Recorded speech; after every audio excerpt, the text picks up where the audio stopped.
بسم اللہ الرحمن الرحیم ان الحمد للہ قال تعالی یا ایہا الذین آمنوا کتب علیکم الصیام کما کتب علی الذین من قبلکم۔ اللہ رب العزت نے ہم کو رمضان المبارک کا ایک مہینہ دے دیا۔ 11 مہینے ہم لوگ محنت کرتے ہیں، پھر بزنس ہو جو بھی جس بھی طریقے کی ہو محنت میں لگے رہتے ہیں۔ 11 مہینے کے بعد ایک مہینہ آتا ہے، ہم اسے رمضان کہتے ہیں۔ اللہ رب العزت کہتے ہیں کہ یہ آپ کے پاس مہمان ہے، آپ اس کی قدر کرنا۔ اس کو سمجھنا کتنا آسان ہے نا۔ گزشتہ جمعے میں دوسرا روزہ تھا، اس جمعے میں 9واں روزہ ہے۔ اب کتنے جلدی اور 2 جمعہ گزر جائیں گے آپ کو مجھے کچھ بھی نہیں پتا ہے، رکنے والا نہیں ہے، مہمان ہے۔ اور مہمان کتنی دیر رکتا ہے گھر میں؟ بہت کم۔ تو اللہ رب العزت نے اس مہینے کو 11 مہینے کے بعد ہمیں مہمان کے طور پر دیا۔ وہ کہاں رکنے والا ہے، وہ تو نکل جائے گا۔ لیکن کامیاب وہ لوگ ہوں گے جو اس کو پا کر اپنی مغفرت کریں گے، اپنی بخشش کریں گے۔ کامیاب وہ لوگ ہوں گے جو اپنے ایمان کو پختہ کریں گے۔ دنیا کی کوئی بھی بیٹری لیجیے، اس کو چارج کرنا پڑتا ہے، بالکل ٹھنڈی ہو جاتی تو چارجنگ میں لگانا پڑتا ہے۔ بالکل انسان کے ایمان کی جو بیٹری ہے نا 11 مہینے تک چلتی ہے، اور پھر رمضان آتا ہے، اللہ رب العزت کہتے ہیں اب چارجنگ میں آؤ۔ اور یہ جو کریں گے یہ سال بھر چلتی رہیں گی، سال بھر چلتے رہیں گی۔ لہذا اس مہینے کی قدر کرنا ہم پر بہت ضروری ہے۔ صحابہ اس مہینے کی قدر کس طرح کرتے تھے، سلف صالحین کس طرح کرتے تھے، آپ نے سنا۔ میری تو تمنا ہے کہ شاید آج یا کسی ایک دن آپ کو صرف رمضان کی جسمانی صحت کے اعتبار سے اللہ رب العزت نے جو قرآن اور حدیث میں کئی باتیں آپ کے سامنے عرض کرو تو 1 گھنٹہ کم پڑ جائے۔ صحت پر صرف رمضان کے اثرات، رمضان کے اثرات صحت پر کیا ہے، یہ اگر بیان کرنے کے لیے وقت لیا جائے تو 1 گھنٹہ کم ہے۔ تو یہ عبادتیں، یہ ریاضتیں، یہ جو ہم کر رہے ہیں، تو اس کا یہ مطلب نہیں ہے کہ اس سے صرف ہماری آخرت آباد ہونے والی ہے۔ آخرت تو بہت زیادہ اہم ہے، لیکن اس سے دنیا بھی آباد ہوتی ہے۔ ایک چھوٹی سی ایگزامپل دیتا ہوں، ایک چھوٹی سی ایگزامپل۔ آپ کسی ڈاکٹر کے پاس جائیے، وہ آپ کو کیا کہیں گا معلوم؟ آپ کو کولیسٹرول چیک کرنے کا تھا تو وہ آپ کو کہے گا صبح صبح آؤ اور خالی پیٹ آؤ، صبح آؤ خالی پیٹ آؤ۔ آپ کا کولیسٹرول لیول، شوگر، دیگر چیزیں کتنی ہے، یہ صبح کا وقت خالی پیٹ پر زیادہ اچھا بتا دیتا ہے۔ تو کچھ ڈاکٹر حضرات بھی ہوں گے بیچارے، تو میں ان کی فیلڈ میں جاتا نہیں ہوں، پر قرآن اور حدیث سے جو سائنس ایجاد کی ہے تو اس کی طرف آپ کی کچھ نشاندہی کرتا ہوں۔ آپ نے کبھی غور کیا سب سے زیادہ کم رکعتیں کب ہے؟ 5 وقت کی نماز میں سب سے زیادہ کم رکعت کون سی نماز میں؟ فجر میں، صرف 2 رکعت، صرف 2 رکعتیں فجر میں۔ لمبی کی زیادہ پڑھو، خود آپ صلی اللہ علیہ وسلم کی سنت ہے، لمبی پڑھتے تھے فجر، قرات لمبی کرتے تھے۔ لیکن اٹھک بیٹھک جو ہے وہ کتنی؟ صرف 2 رکعتیں، اور سنت 2 پکڑو تو 4 رکعتیں۔ کتنے رکعتیں بولو؟ 4 رکعتیں۔ کیوں؟ ہمارے جسم کا جو کولیسٹرول لیول رہتا ہے، جو شوگر رہتا ہے، دیگر چیزیں بہت ریلیکس رہتی ہے صبح ایک دم ریلیکس۔ کہاں 2 رکعت کرو، بس 4 رکعت کرو، زیادہ نہیں۔ اور ظہر میں آؤ تو آپ کو 12 رکعتیں، پہلے 4 فرض، 4 بعد میں 4، اور اگر صرف فرض پکڑے تو 4، اور پھر عصر کی طرف آؤ تو آپ کو 8 رکعتیں، اور یہی اگر آپ مغرب میں چلے جاؤ تو 3 رکعتیں، اور عشاء میں آپ کو سونا ہے کھا کر تو پھر واپس اللہ ان کی تعداد بڑھا دیتا ہے، 13 رکعتیں ہو جاتی ہیں۔ کیا ہے یہ سسٹم؟ یہ پورا سسٹم اللہ رب العزت چلا رہا ہے۔ دوپہر میں آپ کھانا کھاتے ہو، آپ کا جسم بہت کچھ کھا چکا ہوتا ہے، ناشتہ کیے، کھانا کھائے، عصر کے وقت میں ناشتہ کیے، مغرب میں اور عشاء کے وقت میں پورا سونے کا ہے، ریلیکس ہونے کا ہے، زیادہ بڑھو۔ اب پھر سوال پیدا ہوتا ہے کہ رمضان المبارک میں اللہ رب العزت نے 20 رکعتیں دی، یہ کیوں؟ ایک ساتھ، ایک وقت میں۔ اب یہ سسٹم کو اگر آپ سمجھیں گے تو اس سسٹم کو بہت جلدی سمجھ جائیں گے کہ رمضان میں پورا دن بھوکا رہ کر آدمی افطاری کے بعد اتنا کھاتا ہے جتنا شاید دن بھر نہیں کھاتا ہو۔ اب وہ نظام چلانے کے لیے، اس کو برابر کرنے کے لیے 20 رکعت، 20 رکعت میں کھڑے رہو، 20 رکعت میں اٹھو بیٹھو، 40 سجدے۔ تو یہ چھوٹی سی ایگزامپل میں نے آپ کے سامنے رکھا ہوں. اللہ کے نبی صلی اللہ علیہ وسلم پر قرآن نازل ہوا مدینۃ المنورہ میں کم و بیش 2 صدی تک کوئی طب کا کوئی میڈیکل فیلڈ نہیں تھی کوئی. کہاں کیوں؟ ایک ڈاکٹر آیا، ان کا جواب تھا کہ میں نے مدینہ والوں کو دیکھا کلو واشربوا ولا تسرفوا. وہ ایک آیت پر عمل کرتے، کھاتے بھی ہیں پیتے بھی ہیں، لیکن کھانے میں بھی اور پینے میں بھی حد سے زیادہ تجاوز نہیں کرتے، بیماری نہیں ہے. تو میرے بتلانے کا میرا مقصد یہ ہے کہ یہ رمضان مبارک جو ہمارے پاس آیا ہے، یہ مہینہ، یہ ہماری صحت کے لیے بھی بہت بہترین ہے. صحت پر بھی اس کے اثرات گرتے ہیں. یہ اللہ کے نبی نے صرف اپنے الفاظ نہیں کہے، قرآنی معجزہ اور آسمانی دوائی دی. سومو تصیحو، روزہ رکھو اور صحت پاؤ. حدیث بیان کی، سومو و تصیحو، روزہ رکھو اور صحت پاؤ. اور پھر اللہ رب العزت نے رمضان المبارک میں اس بابرکت مہینے کے اندر ہم کو ایسی ایسی باتوں کی طرف متوجہ کرایا کہ ان باتوں کو آج ہم کم سے کم درجے میں لیتے. میرے کو نماز سے پہلے ایک فون تھا، میں انشاءاللہ زکوٰۃ کے باب میں تھوڑا سا جب آپ کے سامنے بولوں گا نا تو ایک ایگزامپل دوں گا، سمجھاؤں گا آپ کو انشاءاللہ. اس بات پہلے تو یہ سمجھاؤ کہ رمضان المبارک کا جو مہینہ آتا ہے، آپ کو پتا ہے اللہ کے رسول صلی اللہ علیہ وسلم رمضان المبارک آتا تھا تو ماں عائشہ صدیقہ رضی اللہ تعالیٰ عنہ سے کہتے تھے کہ عائشہ اب اپنے کپڑے اپنا سامان سمیٹ لو، رمضان آ رہا ہے. شاید اسی سنت کو لے کر ہمارے گھر کی مائیں بہنیں رمضان آنے کے بعد گھر کی صفائی، دیگر چیزوں کی صفائی شروع کر دیں. عائشہ سامان سمیٹ لو، رمضان آ رہا ہے. مطلب اس کے آمد کا انتظار کرتے تھے، اور جیسے قریب آ جاتا تھا خوشی میں کہتے تھے اب دنیا کے دیگر کاموں کو پیچھے رکھو، اس کے لیے 11 مہینے رمضان آ رہا ہے، اب ہم کو رمضان کو استعمال عبادتوں میں لگنا ہے. اور رمضان کیا ہے؟ مغفرت کا مہینہ، بخشش کا مہینہ، توبہ کا مہینہ. حضرت ماعز اسلم ایک صحابی ہے، نبی جی کے دربار میں آئے اور کہنے لگے یا رسول اللہ حد، مجھ پر حد قائم کرو، مجھ پر حد قائم کرو، میں نے گناہ کی. اللہ کے رسول صلی اللہ علیہ وسلم نے اپنا چہرہ ان کی طرف سے پھیر لیا، دوسری طرف کر لیا. کتنا غفور الرحیم ہے نا اللہ.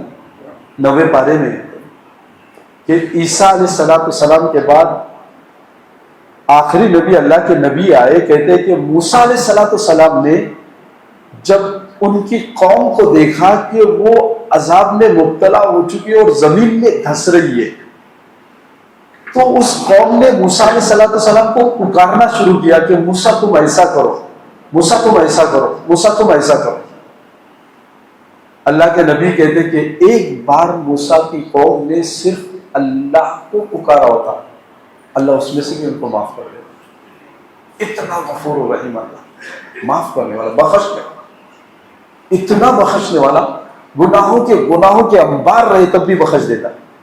حضرت علی رضی اللہ تعالیٰ عنہ گزرتے اللہ کے نبی کے ہاتھ میں ہاتھ ڈال کے کہتے ہیں کہ یا رسول اللہ، آپ رمضان میں مغفرت کے بارے میں جب بات کرتے ہیں تو مجھے تو ایسا لگتا ہے کہ اللہ اس امت کو عذاب دینے والا ہی نہیں ہے، اگر دینے والا ہوتا تو رمضان دیتا ہی نہیں.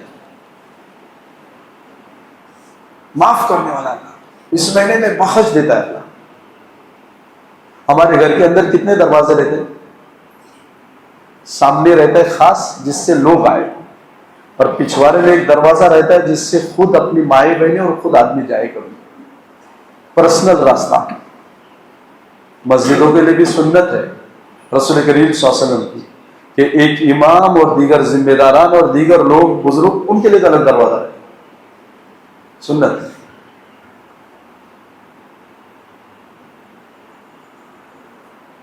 تو آپ دیکھیں گے قرآن مجید میں لہا سبعۃ ابواب، اللہ نے 7 دروازے جنت کے لیے بنائے، اور جہنم کے لیے 7 دروازے بنائے، اور جنت کے لیے 8 دروازے بنائے. ایک دروازہ 7 دروازوں سے الگ بنائے اور روزے دار کے لیے بنائے.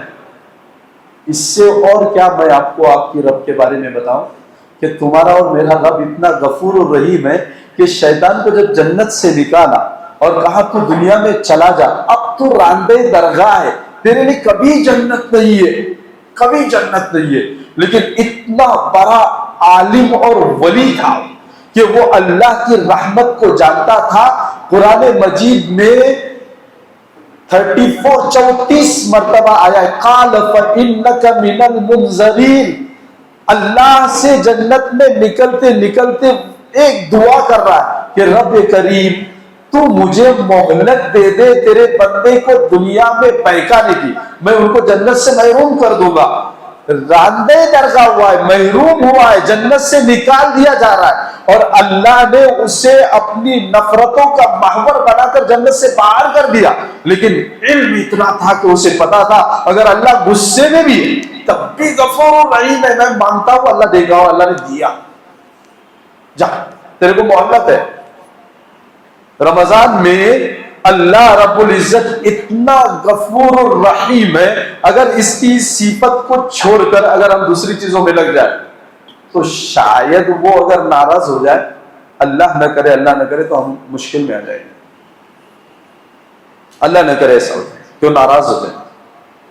اچھا آپ کو پتا ہے آج کا خطبہ سن رہے تھے آپ، جن کو عربی کچھ آتی ہوگی وہ سمجھ رہے ہوں گے کہ اللہ کا ایک نظام ہے۔ اللہ رب العزت نے غزوہ بدر رمضان میں ہی کیا، رمضان میں واقع کیا۔ غزوہ بدر کیا ہے؟ وہ 313 جو نبی کی زندگی کی کمائی۔ انشاءاللہ آئندہ جمعے میں اس کے بارے میں بتاؤں گا، ایک چھوٹی سی نشاندہی اس طرف کرتا ہوں۔ 313 جو لوگ ہیں ان کو اللہ رب العزت نے نبی کریم صلی اللہ علیہ وسلم کو دے دیا، اور کیسے دے دیا؟ کہا ان کے سوا نبی کے پاس کچھ بھی نہیں، کچھ بھی نہیں۔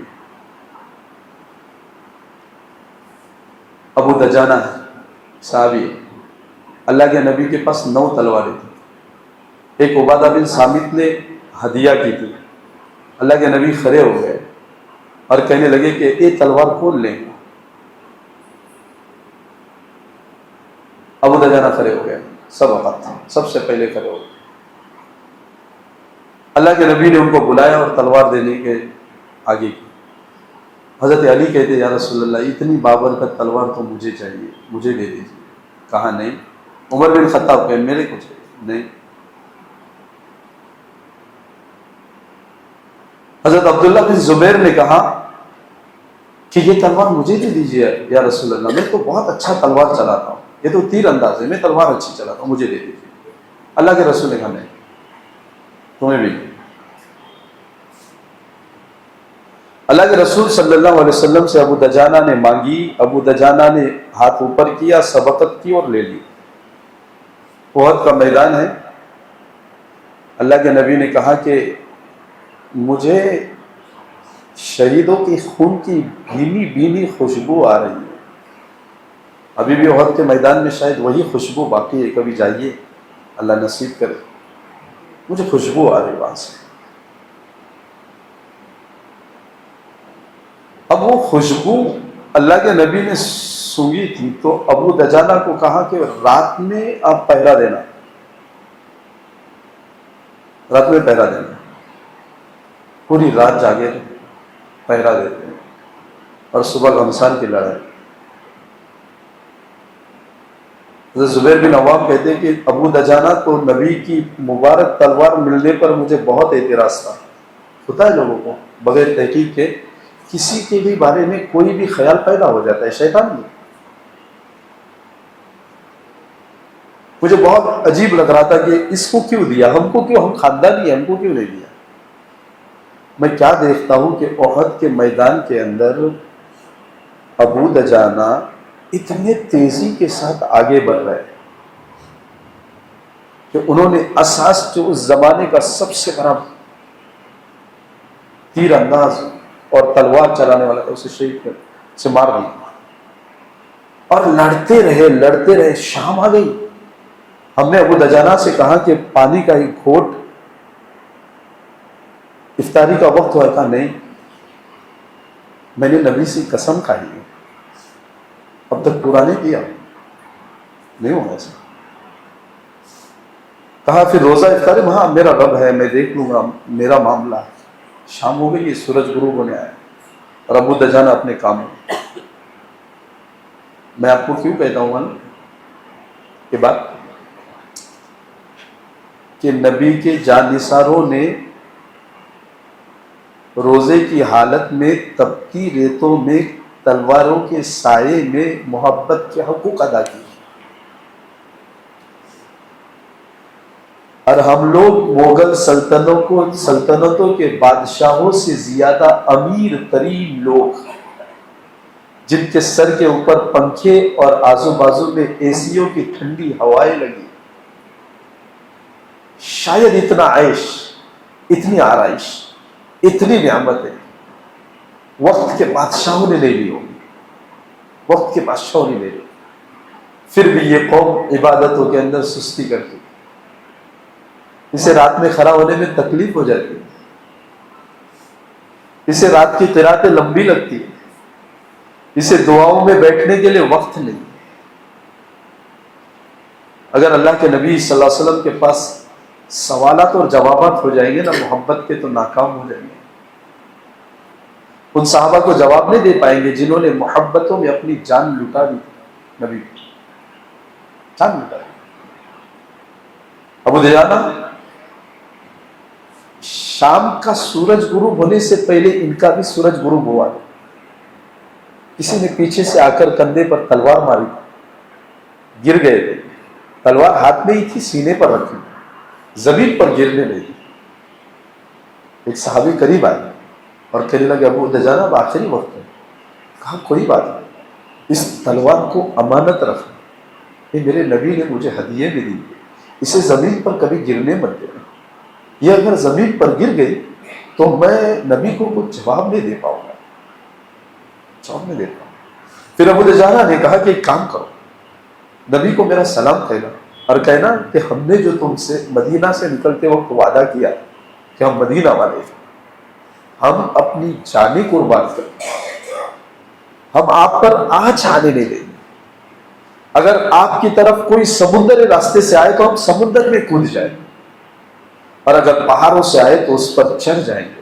پر یا رسول اللہ، ہم نے جو وعدہ کیا ہے نا تم کو اپنے پاس رکھ، اس کی حفاظت کے تمام حدود پار کر. تم کو پہاڑوں پر چلنا نہیں پڑ رہا ہے، مجھ کو بھی پہاڑوں پر چلنا نہیں پڑ رہا، ہم کو سمندر میں کودنا نہیں پڑ رہا ہے. اپنے گھر سے، اپنے محلوں کے چوراہے سے، اپنے راستوں سے نکل کر صرف مسجد میں آنا ہے، اور اس کے لیے بھی ہم ناکام ہو گئے، اس کے لیے بھی ہم ناکام. اللہ کے رسول صلی اللہ علیہ وسلم اگر کوئی قیامت کے دن ہم سے سوال کر بیٹھے تو جواب نہیں ہوگا. بھوکوں کے بعد اتنا بھوک، حضرت فاطمہ کے پاس بہت دنوں کے بعد کھانا ہے، بہت دنوں کے بعد 2 روٹیاں، تو ایک روٹی اپنے اولاد کے لیے کر دی، ایک روٹی کا آدھا حصہ علی کے لیے دے دیا، آدھی بچ گئی. یاد آ گیا کہ ابا بھی بہت بھوکے رہتے ہیں، بلا لیتے. بیٹی کی پیدائش پر کبھی ناراض مت ہونا، بیٹی باپ کے لیے بہت مان ہوتی ہے، لیکن کبھی بہت مان ہوتی ہے. نواسے کو بھیجا، بیٹے کو بھیجا، نانا کو بلا کے لے جاؤ. جب اللہ کے نبی آئے ہیں تو پوری روٹی ہاتھ میں دی. یہ کمال کی بات، چاہتی تو آدھا خود کو رکھتی، آدھا نبی کو دیتی، ایسا نہیں. بیٹی ہے نا، ارے بیٹی ہے، بیٹی کی پیدائش پر ناراض گئے ایمان والے ہوتے. ایمان والا تھوڑی کبھی ناراض، کبھی نہیں ہوتا انشاءاللہ. پورا نبی کے ہاتھ میں رکھا، کہا فاطمہ تم نے نہیں کھایا، باپ تھا چہرے سے پہچان، کہا نہیں کھایا. اللہ کے نبی کے آنکھ میں بھی آنسو. پھر اللہ کے نبی صلی اللہ علیہ وسلم نے آدھا کیا، بیٹی کو دیا، آدھا خود نے کھایا، اور کہا تجھے معلوم ہے بیٹی تیرے ابا 3 دن سے بھوکے، اور آج تک کبھی ایسا دن نہیں آیا کہ تیرے ابا لگاتار 3 دن پیٹ بھر کر کھانا کھائے، کبھی نہیں ایسا ہو. اس امت کے خاطر فاقے کرنے والا نبی، یہ امت اس نبی کے تمام شریعت کا مذاق اڑا دی. ہر چیز کا مزہ تھا. میں بول رہا ہوں نا ابھی رمضان سے جمعہ سے پہلے میرے کو ایک فون آیا, بولے مولانا وہ زکوٰۃ اور مدرسے کے اندر زکوٰۃ کا کیسا دے سکتے ہیں؟ میں نے کہا کیوں نہیں دے سکتے. میں نے ان سے ایسے کہا کیوں نہیں دے سکتے؟ تو اچھے پڑھے لکھے تھے, اعلیٰ سطح تھی, اچھے سوالات کرتے بیچارے رجوع رہتے. میں نے ان کو کہا کہ میرے کو صرف اتنا سا سوال کا جواب دو, ہمارے شہر میں کتنے ڈاکٹر ہیں؟ میں نے کم سے کم پکڑ لیا 10-15 تو ہوں گے. ہاں, اتنے ڈاکٹروں میں سے کس کا بچہ حافظ قرآن ہے؟ کس کا بچہ ہے؟ پھر میں نے ان سے سوال کیا کہ ہمارے یہاں یہ بلڈ اپ لائن رہتی ہے, یہ بھی اچھے کما لیتے, تو بولے ان میں سے کسی کا بچہ آپ کے ذہنوں میں ہے؟ کہاں نہیں. اچھا بڑے بگ تاجر, بگ بزنس مین ہے, کس کا بچہ ہے؟ کہاں کسی کا نہیں. پھر مدرسے میں کس کے بچے؟ مدرسے میں آنے والے 60% بچے بیچارے متوسط طبقے کے لوگوں کے رہتے ہیں, اور وہ وائٹ کالر زکوٰۃ کے صحیح مستحق لوگ ہوتے ہیں. میں آپ کو کہتا ہوں, چوراہے پر, مسجد کے دروازے پر آنے والے اور زکوٰۃ مانگنے والے, گھر گھر آ کر مانگنے والے کو مت دو. آپ اپنی نظر محلے میں دوڑاؤ, کتنے وائٹ کالر لوگ ہیں جو اپنی بہادری اور اپنی خود کی خاندانی عزت کے طور پر کسی کے سامنے ہاتھ نہیں پھیلا, لیکن ہے پریشان. ایسے کتنے مل جائیں گے آپ کے نظر نہیں ہے. آپ دیکھو کتنے پانی چھوڑنے والے ہوں گے, کتنے بیچارے چھوٹے سے ٹپری لگانے والے ہوں گے, کتنے بیچارے ایسے دین کی خدمات کرنے والے ہوں گے. کہاں ہے ان کے پاس؟ یہ وائٹ کالر ہے جو زکوٰۃ کے اصلی مستحق, صحیح ترین مستحق. آپ انہیں دے دیجیے. مانگنے والے کو ایک دن آپ 1 لاکھ اس کے ہاتھ میں رکھیے, دوسرے دن آپ کو وہ دوسرے بستی میں مانگتا ہوا ملے گا. وہ اپنی ضرورت کو پورا کرنے کے لیے نہیں مانگ رہا, وہ جمع کرنے کے لیے مانگ رہا ہے, جمع کرنے کے لیے مانگ رہا ہے. لہذا میں نے اسے جب کہا کہ اچھا دوسری بات, یہ مال کس کا ہے دیا ہوا؟ اللہ کا ہے کہ نہیں؟ ایک مالدار ہے, ایک غریب ہے بیچارہ. مالدار نے کوئی بڑا اچھا کام کیا تو اللہ نے اس کو مالدار بنا. اللہ کی عطا سے ہے, اللہ کی عطا سے. اگر اللہ چاہے تو مال دے دے, اللہ چاہے تو حالت دے دے. تو جس اللہ نے دیا ہے, عجیب سا لگتا ہے, اس اللہ کے نام پر اگر آدمی سے سال میں 1 بار مانگا جائے تو وہ 10 سوال کرے, 10 سوالات کرے. اور وہی آدمی اس اللہ کا مال اسی اللہ کے نافرمانی کے لیے روز استعمال کرے, اور اسے سمجھ میں نہیں آیا کہ میں اللہ کے نافرمانی کے لیے استعمال کر رہا ہوں, سمجھ میں بھی نہیں آتا. تو بولنے کا مقصد میرا یہ ہے کہ یقین مانیے آج کی دور میں جتنا آپ غریبوں کو دیں گے, یہ سب سے زیادہ زکوٰۃ قبول ہونے کے قریب ہے. رشتہ داروں کو دیں گے, سب سے زیادہ زکوٰۃ قبول ہونے کے قریب ہے.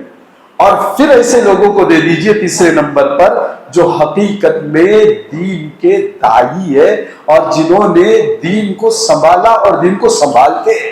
جب بھی حالات آئے سنبھالتے ہیں دین کو. اب میں آپ کو عجیب سا لگے گا نا سنتے ہوئے, آپ یقین نہیں کر پائیں گے. چلے ایک بات ہے, آج دیکھیے مولانا خالد سیف اللہ رحمانی نے کچھ اپنا آرٹیکل لکھا ہے, بہت سارے اخبارات کی زینت بنائے, زبردست آرٹیکل. مولانا خالد سیف اللہ رحمانی صاحب اسی عنوان پر انہوں نے لکھا ہے کہ جس زمانے کے اندر سونے کی چڑیا بولنے والا ملک جب چڑیا لے کر اڑ رہا تھا کوئی, اور عیسائیت کے بڑے بڑے بڑے بڑے پادری سمندروں کے راستے سے ممبئی اور دلی اور حیدرآباد کے یہاں اتر رہے تھے, ایسے زمانے میں اگر ان کا مقابلہ کرنے کے لیے کوئی میدان میں آیا تھا تو یہی علماء کا طبقہ تھا, جنہوں نے بچایا دین کو اور ایمان والوں بچایا. لاکھوں لوگ اس میں بہ چکے تھے, لیکن ایمان بچتے رہا, بچاتے رہے اور ایمان کو سنبھالتے رہے. یہی حفاظ علماء جو اللہ کے ولی بن کر, اللہ کے دین کے محافظ بن کر امت کے لیے سامنے آتے ہیں. آج بھی سب سے زیادہ مظلوم طبقہ یہی ہے. آپ کو سنتے ہوئے بہت عجیب لگے گا، مجھے بولتے ہوئے بالکل عجیب نہیں لگتا. سب سے مظلوم طبقہ، آپ کیا سمجھتے ہیں؟ غیر بہت کم، اپنے سب سے زیادہ ستاتے اس طبقے کو. حق ہے، سچ ہے، لیکن یہ دین کے داعی ہے، لہذا اس میں کوئی اشکال ہی نہیں. مجھے نہیں پتا کہ وہ لوگ ایسا اشکال کرتے. آپ ایسے مدارس کے لیے جہاں دین کی خدمات اور آپ کے آنکھوں کے سامنے ضرور لگائیے، آپ کی زکات قبول ہو جائے، آپ کی زکات قبول ہو جائے. جہاں آپ نظر رکھتے ہیں، آپ کے یقین میں یا تصدیق ہو چکی ہے، تصدیقات ہو چکی ہے، آپ وہاں ضرور دیکھ لیجیے. تو بہرحال آج ہم آپ کے سامنے جو اصل مضمون رکھتے ہیں وہ یہ کہ یہ رمضان کریم جو ہے نا، ایک اشرہ تو گزر گیا، کل 10واں روزہ، ایک اشرہ گزر گیا، 2 اشرے باقی.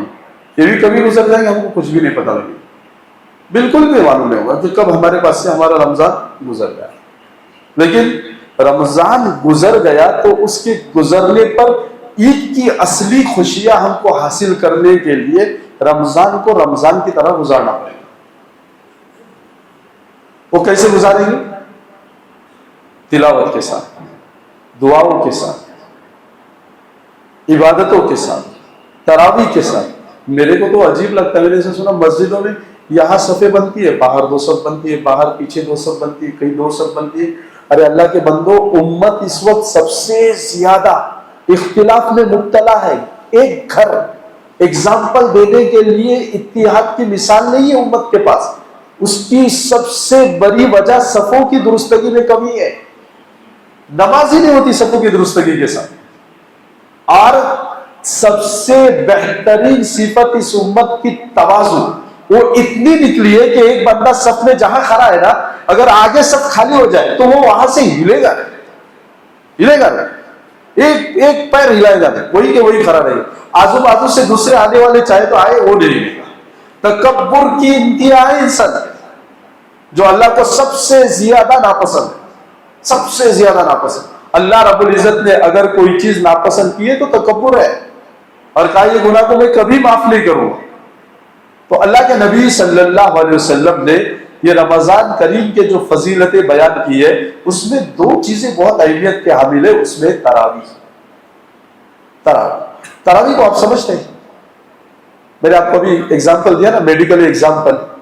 اتنی رکعتیں تراویح کی حضرت محمد رسول اللہ صلی اللہ علیہ وسلم نے حدیث مبارکہ کی روشنی میں اگر صحیح کہا جائے تو کوئی مائی کا لال آ کر یہ نہیں کہہ سکتا کہ فلاں نبی کریم صلی اللہ علیہ وسلم نے فلاں تعداد پر کسی کو رکا دیا.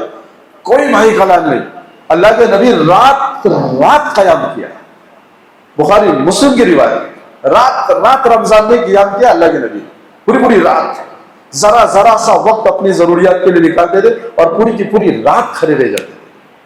تو اللہ کے نبی صلی اللہ علیہ وسلم کی یہ شریعت ہم پر سنبھالنا اتنا ضروری ہے. اللہ کے رسول صلی اللہ علیہ وسلم فرماتے ہیں، یقین کریے 3 چیزیں ایسی ہیں کہ میں نے اللہ کے بہت قریب دیکھی ہے. 3 چیزیں بہت قریب، اس سے زیادہ قریب کوئی چیز نہیں دیکھی. اور کہا قرآن مجید میں تینوں چیزوں کو اللہ رب العزت نے ایک ساتھ بیان کیا. دیکھیے وقت ہو رہا ہے نا، میں ایک بات خالی اپنی مکمل کرتا ہوں اور انشاءاللہ آئندہ جمعے زکوٰۃ کے مضمون پر اعتکاف ہے، دیگر چیزیں ہیں. اعتکاف کا ارادہ ہے نا سب کا؟ انشاءاللہ بہت سارے لوگ کریں گے انشاءاللہ. چلیے، تو اللہ کے رسول صلی اللہ علیہ وسلم کے ایک صحابی کی بات میں آپ کے سامنے بخاری مسلم کی پیش کر رہا تھا. تو بخاری مسلم کے اندر ہے کہا مائز اسلمی جو صحابی تھے نا، انہوں نے نبی کے دربار میں آ کر کہا تھا کہ یا رسول اللہ مجھ پر حد قائم کیجیے، میں نے گناہ کیے، مجھ پر حد قائم کیجیے. اللہ کے رسول نے چہرہ گھمایا، پھر دوسری مرتبہ چہرہ گھمایا، تیسری مرتبہ اللہ کے رسول نے چہرہ گھمایا. صحابہ کہتے ہیں کہ وہ چاروں طرف سے آئے، اللہ کے نبی نے چاروں طرف سے چہرہ گھمایا. کیا ضرورت؟ اللہ کے نبی نے سننا چاہیے تھا. صحابہ کہتے ہیں، محدثین نے لکھا ہے کہ اللہ کے نبی عیوب کو چھپانے کو بہت پسند کرتے تھے. آج روزوں میں ہم کسی کے عیوب چھوڑیے، بدن کے کپڑے نہیں بچاتے. اللہ کے نبی بالکل پسند نہیں کرتے تھے کس کے عیب پسند نہیں کرتے.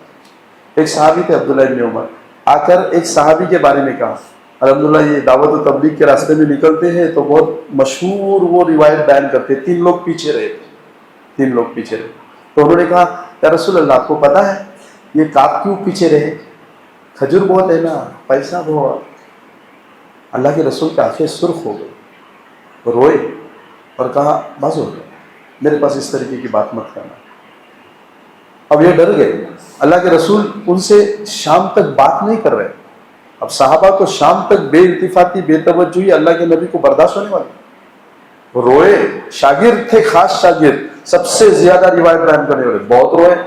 اللہ کے رسول سے کہا یا رسول اللہ غلطی ہو گئی، مجھے معاف کر دیجیے. اللہ کے نبی نے کہا سنو آج کے بعد ایسی کبھی غلطی مت کرنا کہ میرے جو صحابہ ہیں نا یہ میرے سامنے جب آئے نا تو میرا دل ان کے لیے ہمیشہ صاف ستھرا ہو. تم ان کے عیوب کو میرے پاس بیان مت کیا، مجھے پسند نہیں. تم ان کے دل میں جھانک کر دیکھ لیا تھا کہ وہ مال کی کثرت کی وجہ سے نہیں آئے یا کسی کام اور تقاضے نے انہیں روکا ہوا تھا، لہذا میرے سامنے میرے صحابی کی برائیاں مت کیجیے. ہاں ان کو جو سزا ہے قرآن حدیث میں آئی ہے اللہ متعین کر دے گا، تمہیں حق نہیں ہے اس بارے میں بولنے کا. تم اپنی زبان کو بند رکھو. تو یہاں پر یہ ہم کو کیا یہ حدیث ہم کو کیا بتانا چاہتی ہے؟ روزوں کی حالت میں ہمیں نعوذ باللہ مردار کے گوشت کھانے سے زیادہ بدترین چیزیں کھانا بہت برا ہے. تو آپ کیا کریں گے؟ سب سے پہلے رمضان میں دعاؤں کی کثرت کریں گے. کس کی کثرت؟ علامہ کاشف العلوم کے اندر علامہ ربانی لکھتے ہیں کہ میں نے پورے سال کے دعا کی قبولیت کو جمع کیا اور رمضان کی دعا کی قبولیت کو جمع کیا، ترازو میں رکھا تو پورے سال کی دعا کی قبولیت تنکے کے برابر رمضان کے دعا کے مقابلے میں لگی. کتنا قبولیت کا مہینہ؟ سب سے زیادہ ہم کو عبادت کرنی دعا، اٹھتے بیٹھتے ہر وقت دعا کرنی، اپنے اولاد کے لیے، اپنے لیے، اپنے قوم کے لیے، اپنے محلے کے لیے، اپنے مدرسے کے لیے، اپنے مسجد کے لیے، ہر چیز کے لیے دعا کرنی. اللہ سب سے زیادہ دعاؤں کو قبول کرے. دوسری چیز سب سے زیادہ تلاوت کرنا. کیا کرنی ہے؟ تلاوت کرنی. نبی کریم صلی اللہ علیہ وسلم قرآن مجید فرشتے کو سناتے، جبرائیل، اور جب ان کو لگا کہ آئندہ سال رمضان نہیں ہے تو حضرت جبرائیل سے ریکویسٹ کی، آئے گا آپ کے سامنے کسی وقت پورا واقعہ، اور کہا اب ہم 2 مرتبہ قرآن پڑھا. کیا غم تھا معلوم؟ کیا دکھ تھا؟ آئندہ رمضان نہیں ملے گا اور رمضان میں قرآن پڑھنے نہیں ملے گا. تو چلو جبرائیل ہم 2 مرتبہ قرآن سنتے اور سناتے. صحابہ کہتے ہیں ہم اسی وقت سمجھ گئے، حضرت ابوبکر صدیق اسی وقت سمجھ گئے کہ کچھ نہ کچھ الگ ہونے والا ہے. تو دوسری جو سب سے بڑی عبادت رمضان کی ہے وہ قرآن مجید کی تلاوت. تیسری جو سب سے بڑی عبادت ہے وہ راتوں کے اندر قیام کرنا، کیونکہ رمضان کی خوبصورتی سیام اور قیام. کریں گے انشاءاللہ. اللہ تعالی ہم کو عمل کرنے کی توفیق